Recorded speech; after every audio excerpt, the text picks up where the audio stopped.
Ethan Cole moved carefully through the ruins of what was once a grand alien city. The air smelled of rust and decay, and the ground beneath his boots was covered with broken pieces of metal and strange glowing shards. Zorath 7 was not a kind planet. It was a death world, filled with creatures that could kill a man in seconds and weather so harsh it could strip flesh from bone. But Ethan had survived here for years, learning every trick to stay alive. He knew where to find food, how to avoid predators, and most importantly, where to look for things worth stealing. Today, he was searching for something valuable, anything that could be traded or sold to keep him alive another week. His supplies were running low, and the last raid on an old supply cache had left him with nothing but empty cans and shattered hope. As he walked among the ruins, his eyes scanned the area for anything unusual. That's when he saw it, a faint blue glow coming from a crack in the wall of a collapsed building. Curious, Ethan approached the light. He pushed aside a large piece of debris, revealing the hidden compartment inside the wall. Inside was a sleek, metallic object about the size of a rifle. It hummed softly, as if alive, and its surface shimmered with intricate patterns that shifted like liquid. Ethan didn't recognize the design. It wasn't human-made, but he knew one thing. This was no ordinary weapon. Its craftsmanship screamed advanced technology, far beyond anything he'd ever seen before. Ethan hesitated. Taking something like this was risky. If whoever owned it came looking, they wouldn't hesitate to kill him. But survival often meant taking chances, and right now, Ethan didn't have many options. Carefully, he reached out and grabbed the weapon. It felt warm in his hands, almost too warm, and for a moment, he thought it might react somehow. But nothing happened. Satisfied, he slung the weapon over his shoulder and began making his way back to his shelter. As he walked, Ethan couldn't shake the feeling that he was being watched. He stopped several times, scanning the horizon for movement, but saw nothing. Still, the sensation lingered, crawling up his spine like a warning. He quickened his pace, weaving through jagged rocks and twisted metal until he reached a narrow canyon. This was his shortcut home, a path only he knew about. But just as he entered the canyon, a loud sound split the air, a deep mechanical roar that echoed off the walls. Ethan froze. He turned slowly, heart pounding, and saw them. A fleet of ships descended from the sky, their dark shapes blotting out the sun. They weren't human ships. These belonged to the Varnock Empire, a ruthless alien race known for their conquests and cruelty. Ethan ducked behind a boulder, clutching the weapon tightly. He cursed under his breath. Of all the days for them to show up, why today? The ships landed nearby, kicking up clouds of dust and ash. Soldiers poured out, heavily armed, and moving with purpose. They spread out across the ruins, clearly searching for something. Or someone. Ethan stayed low, trying to calm his breathing. He knew exactly what they were after. The weapon. Somehow, they had tracked it here, and now they were hunting it. And him. For a moment, panic threatened to overwhelm him. But then Ethan remembered something important. He knew this planet better than anyone. Every rock, every crevice, every hiding spot. If he played his cards right, he might just slip away unnoticed. Slowly, he began inching backward, keeping his eyes fixed on the soldiers. He couldn't afford to make a single mistake. Not now. Not when he finally had something worth fighting for. And so, with the stolen weapon slung over his shoulder and the weight of an entire alien army on his heels, Ethan Cole disappeared into the shadows of Zorath 7. Ethan moved quickly, his breath coming in short bursts as he navigated the jagged terrain of Zorath 7. The Varnock soldiers were still searching the ruins, their heavy boots crunching against the ground and their weapons scanning every shadow. Ethan knew he couldn't afford to slow down. He had the weapon, but it felt like a curse now, weighing him down both physically and mentally. Every sound made him flinch. Every movement in the distance made him freeze. He was running out of places to hide. As he slipped into a narrow ravine, Ethan's sharp eyes caught something unusual, a faint trail of smoke rising from behind a cluster of rocks. At first, he thought it might be another trap set by the Varnock, but the smoke was too thin, too accidental. Carefully, he crept closer, his hand gripping the stolen weapon tightly. What he found surprised him. A woman was sprawled on the ground, her leg bent at an unnatural angle and blood staining her torn flight suit. She looked up weakly as Ethan approached, her face pale but defiant. Her name was Mia Carson, she told him after a moment of hesitation. She was a pilot whose ship had crash-landed weeks ago, leaving her stranded and injured. She'd been surviving on scraps and sheer determination ever since. At first, Ethan didn't want anything to do with her. Another person meant more noise, more risk of being discovered. But there was something about Mia, her calm voice, the way she seemed to assess him without fear, that made him pause. Besides, she was clearly in no condition to survive much longer on her own. Against his better judgment, Ethan decided to help her. He fashioned a makeshift splint for her leg using pieces of metal he scavenged nearby and helped her hobble to his shelter. It wasn't much, a hollowed-out cave reinforced with scrap metal, but it was safe enough. Once they were inside, Ethan handed her some water and a small ration pack. Maya ate slowly, her eyes never leaving him. "You're not from around here," she said finally, breaking the silence. Ethan shrugged. "Neither are you." Mia smiled faintly. "Fair point. So, what's your story? How does someone end up living alone on a death world?" Ethan hesitated. He wasn't used to sharing his life with anyone, but something about Mia's curiosity, and maybe her vulnerability, made him talk. He told her about the years he'd spent surviving on Zoreth 7, scavenging for supplies and avoiding predators. He didn't mention the weapon, not yet, but he did tell her about the Varnock ships that had descended earlier that day. Maya listened intently, nodding occasionally. When he finished, she leaned back against the wall of the cave. "You know," she said, "you're lucky I found you, or you found me. I might not look like much right now, but I'm good with tech. Really good. If you've got something valuable, I can probably figure out how to use it." Ethan stiffened. "What makes you think I have something valuable?" Mia raised an eyebrow. "The way you're acting. You're jumpy, paranoid. And let's not forget the fact that those ships showed up out of nowhere. Something's going on, and I'm guessing it has something to do with you." For a long moment, Ethan debated whether to trust her, but what choice did he have? The Varnock were still out there, and Mia was right. She could be useful. Finally, he pulled the weapon from its hiding spot and placed it between them. Mia's eyes widened as she examined it, her fingers tracing the glowing patterns on its surface. This is incredible," she whispered. "Do you have any idea what this is?" Ethan shook his head. "No, but I'm pretty sure it belongs to the Varnock." Mia nodded, her expression serious. "Then we need to figure out what it does, and fast, because if they're looking for it, it's only a matter of time before they find us." As the hours passed, Mia worked tirelessly to understand the weapon's functions. Ethan watched her, impressed by her focus and skill. For the first time in years, he didn't feel completely alone.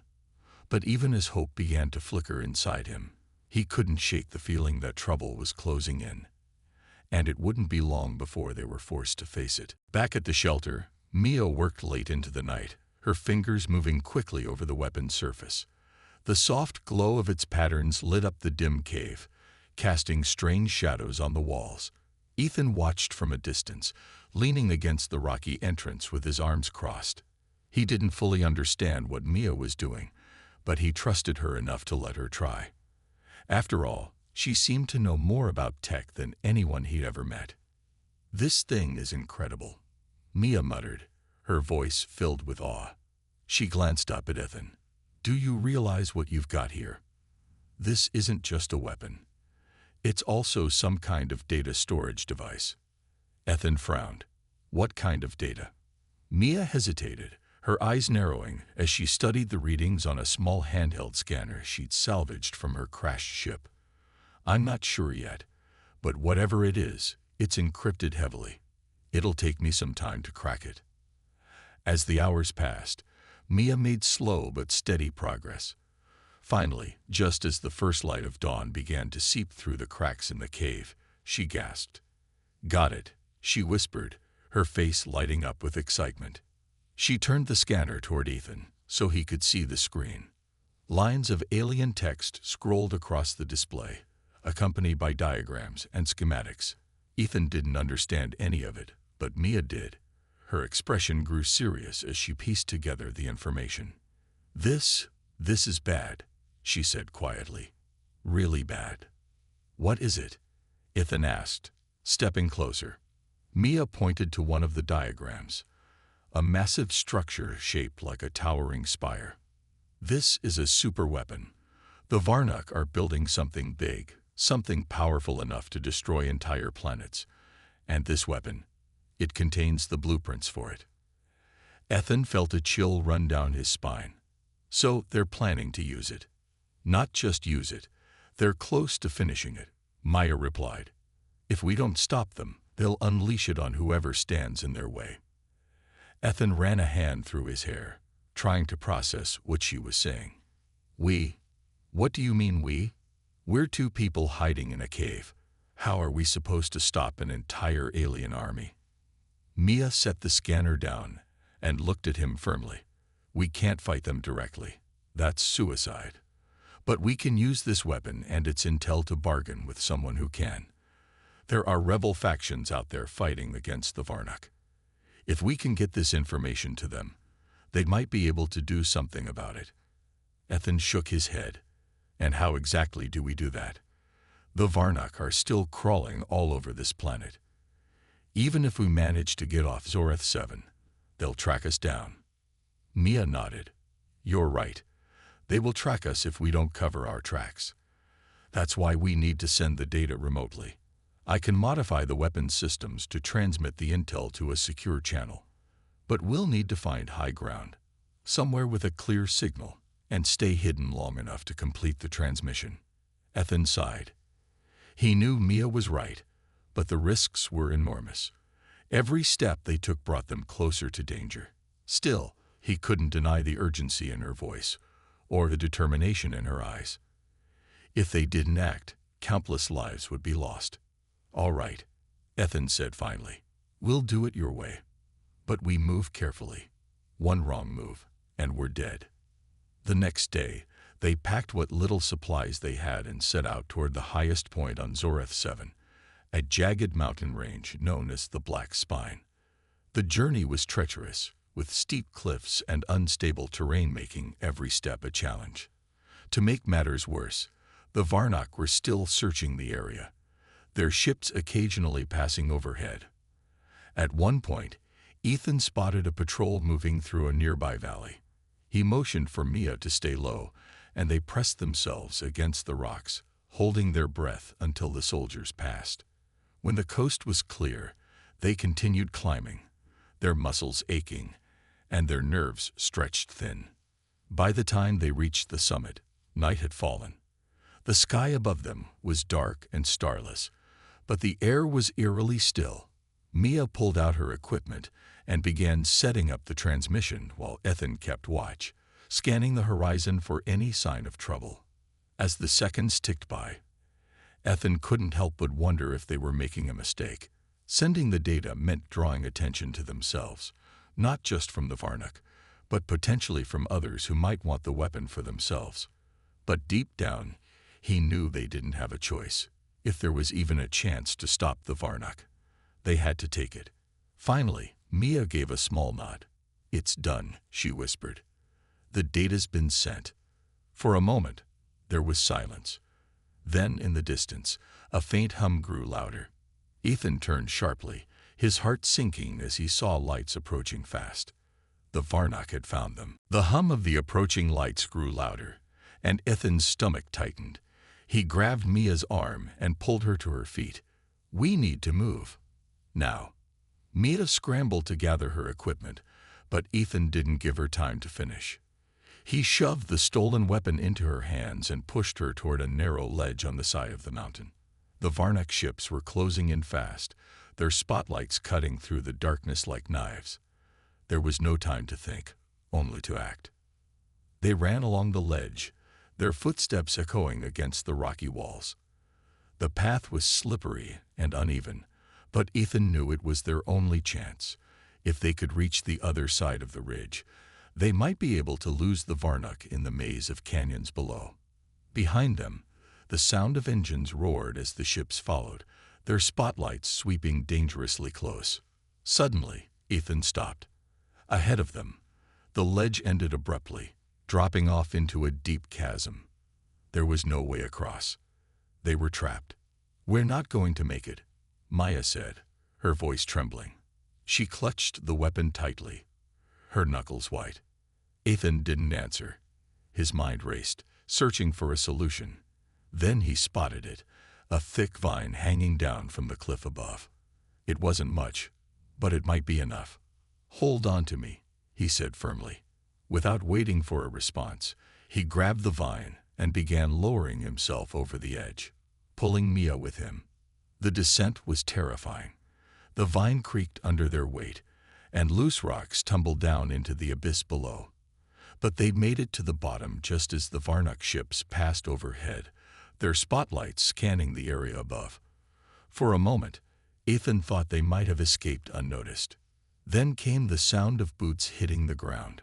Soldiers rappelled down from the ships, their weapons drawn, and their glowing eyes scanning the shadows. Ethan and Mia pressed themselves against the canyon wall, holding their breath as the soldiers moved closer. One of the soldiers paused, his head tilting as if sensing something. Ethan's heart pounded in his chest. He reached for the weapon slung over Mia's shoulder, ready to fight if he had to.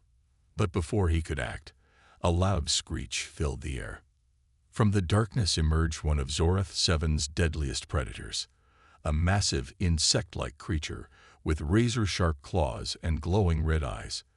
The soldiers turned their attention to the beast, firing their weapons as it lunged at them. Chaos erupted, and Ethan seized the opportunity. "Now," he hissed, pulling Mia to her feet.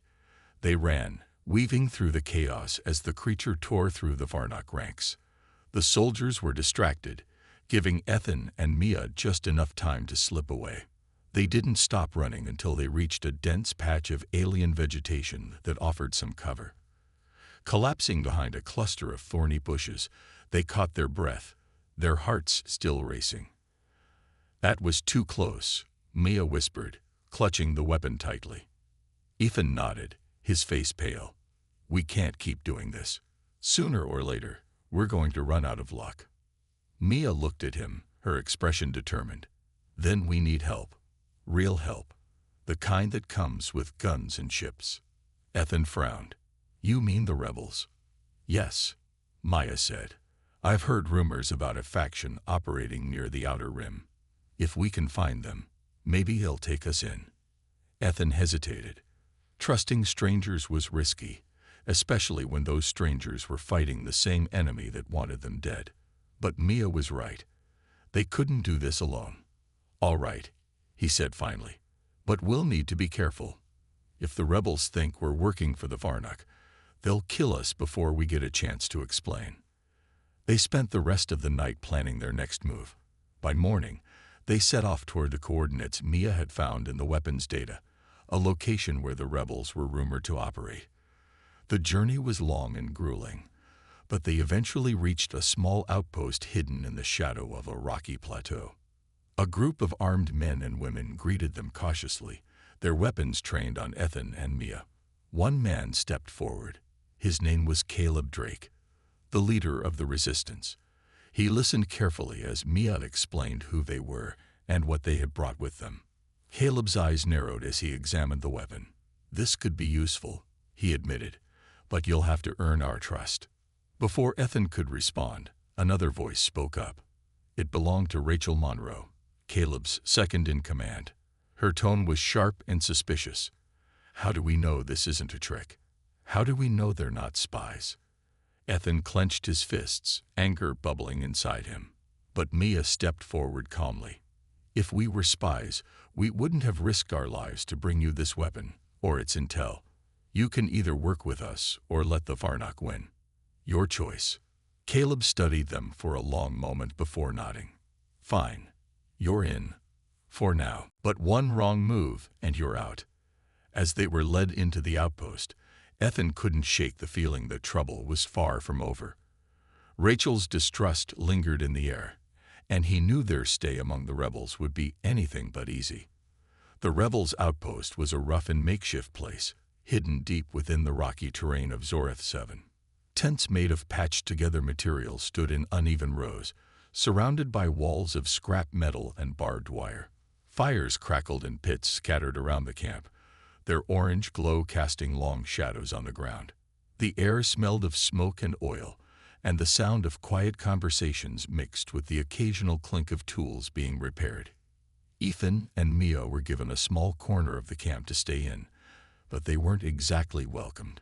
Most of the rebels kept their distance, eyeing them with suspicion. Rachel Monroe, Caleb's second-in-command, was the worst. She followed them everywhere, watching their every move like a hawk. Ethan could feel her mistrust burning into him, and it made his skin crawl. Despite the tension, Mia threw herself into helping the rebels. She spent hours working with their technicians, using her knowledge to repair damaged equipment and improve their weapons. Her skills quickly earned her some respect, though Ethan noticed that Rachel still watched her closely.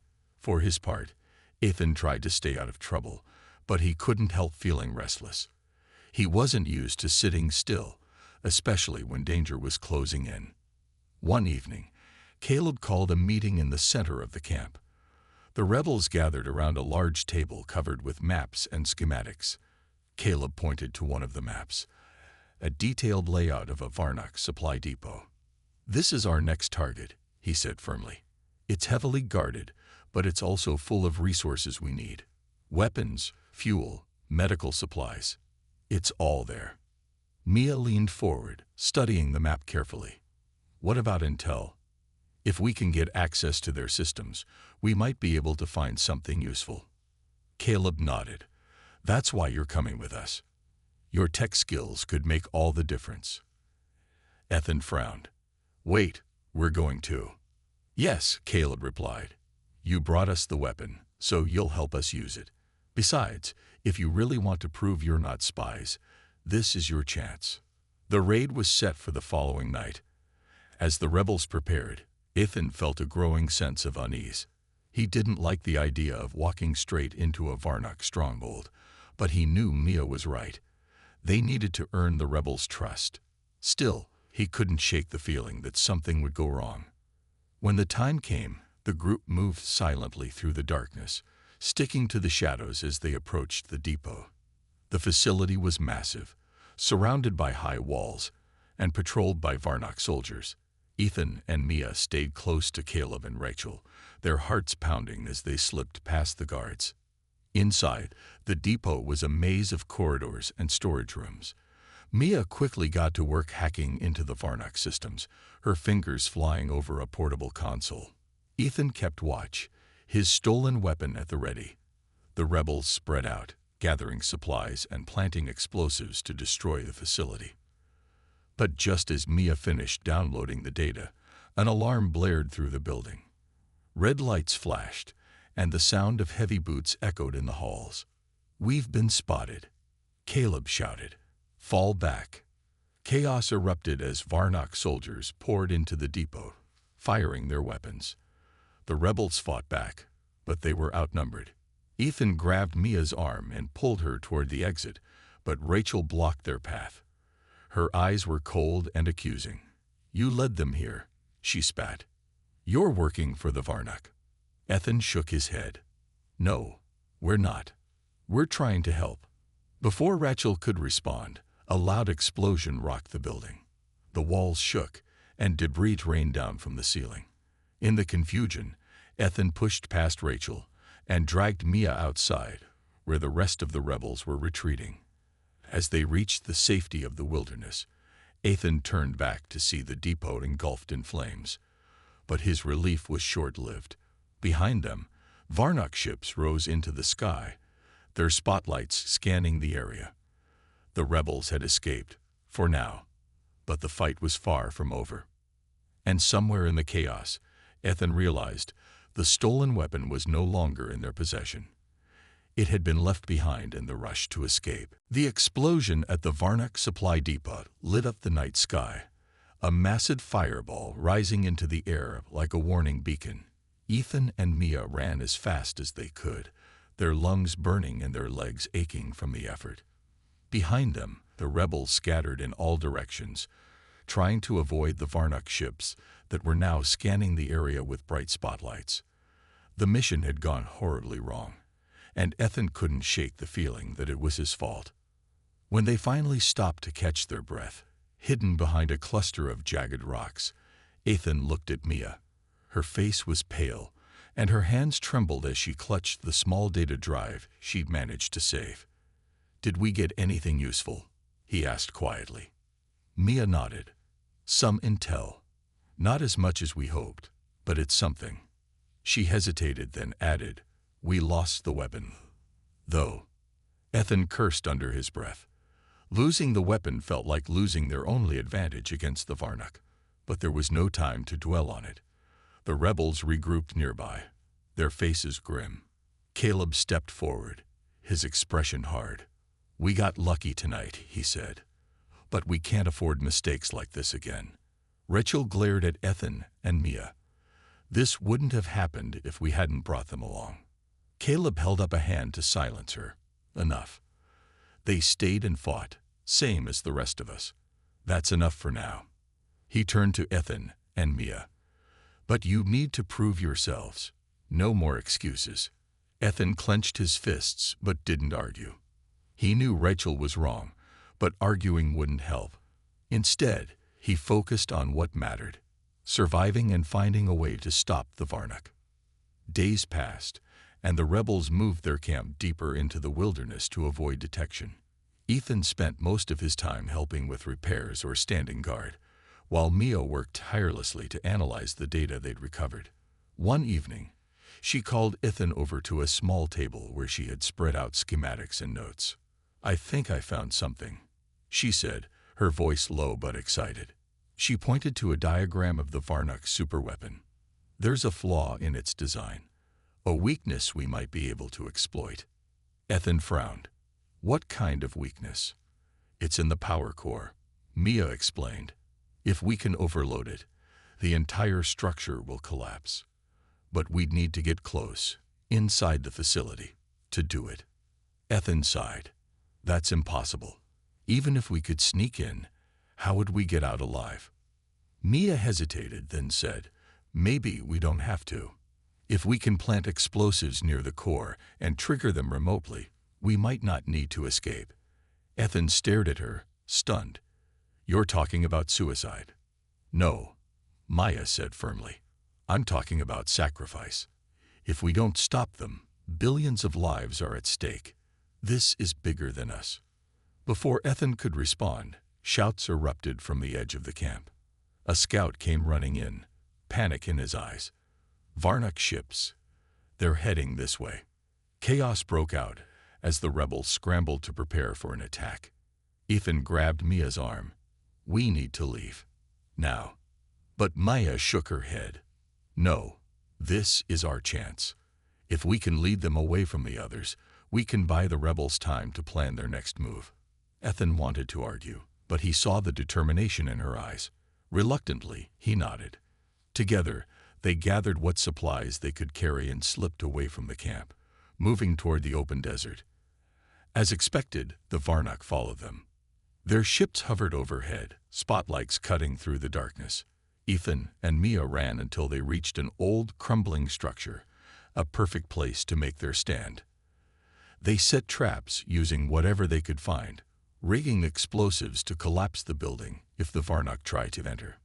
When the soldiers arrived, Ethan and Mia stood their ground, firing back with everything they had. The fight was brutal, but they managed to hold their own long enough for the rebels to escape. Finally, as the structure began to crumble around them, Ethan turned to Mia. "Are you ready?" Mia nodded, tears in her eyes.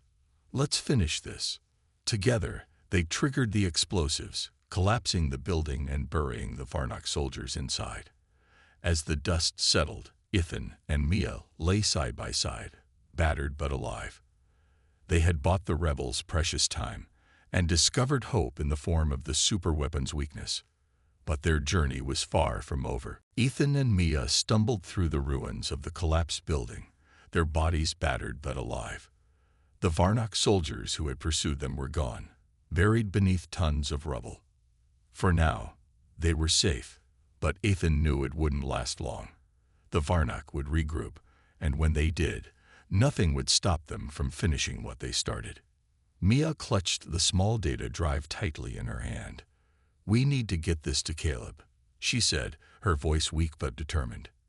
"If we can show him the weakness in the superweapon, he might have a chance to stop them." Ethan nodded, though his mind was heavy with doubt. They had survived against impossible odds, but how much longer could they keep going? Every step felt like it might be their last. Still, he forced himself to move forward, supporting Mia as they made their way back toward the rebels' new camp. When they finally arrived, the rebels greeted them with a mix of relief and disbelief. Caleb stepped forward, his face hard, but his eyes softening slightly at the sight of them. "You're alive," he said simply. "We got something," Maya replied, holding out the data drive. "It's a weakness in the superweapon. If you hit it just right, you can destroy it." Caleb took the drive and handed it to one of his technicians. As they analyzed the information, the mood in the camp shifted. Hope began to spread, fragile but real. For the first time in weeks, the rebels had a plan and a chance to fight back. The final assault on the Varnock superweapon facility came days later. The rebels moved under the cover of darkness, their weapons loaded and their resolve unshakable. Ethan and Mia stayed close to Caleb, ready to guide the team to the power core. The journey was perilous, filled with traps and patrols, but the rebels pushed forward, driven by desperation and determination. Inside the facility, the air was thick with tension. The hum of machinery echoed through the halls, and the walls glowed faintly with alien energy. Ethan led the way, his memory of the schematics guiding them closer to the core. When they reached it, Mia set to work immediately, planting explosives around the massive structure. Her hands moved quickly, her focus unwavering. "Hurry," Caleb urged, keeping watch at the entrance. The sound of approaching footsteps grew louder. "I'm almost done," Maya replied, her voice steady despite the chaos around them. With a final click, she stood up. "That's it. Let's go." But before they could retreat, a squad of Varnock soldiers appeared, blocking their escape. Ethan raised his weapon, ready to fight, but Caleb stepped forward instead. "Go," he shouted. "I'll hold them off." Ethan hesitated, torn between loyalty and survival. But Mia grabbed his arm and pulled him away. "He's giving us a chance," she said. "Don't waste it." They ran, leaving Caleb behind. The sound of gunfire followed them, growing fainter as they reached the exit. Outside, the rebels triggered the explosives remotely, collapsing the facility in a blinding explosion of light and heat. The ground shook violently, and Ethan and Mia fell to their knees, shielding their faces from the blast. When the dust settled, silence fell over the battlefield. The superweapon was gone, destroyed along with everything inside it. The rebels gathered together, their faces etched with exhaustion and sorrow. Many had been lost, including Caleb, but their sacrifice had paid off. The Varnock's greatest weapon was no more. As the survivors prepared to leave Zoreth 7, Ethan looked at Mia. "What happens now?" Mia sighed, her gaze distant. "Now we rebuild, or try to. But some wounds run too deep to heal." Ethan nodded, understanding what she meant. He had seen too much destruction, too much loss, to believe in easy answers. When the rebels offered him a place among them, he declined. Instead, he chose to stay on Zoreth 7, disappearing into the wilderness once again. Mia tried to convince him to come with her, but Ethan shook his head. "This is where I belong," he said quietly. Some wars don't end with peace. They end with silence. And so, Ethan Cole vanished into the shadows of the Deathworld, leaving no trace behind. The galaxy moved on, but for Ethan, there would be no rebuild, only the quiet solitude of a planet that had shaped him and scarred him in equal measure.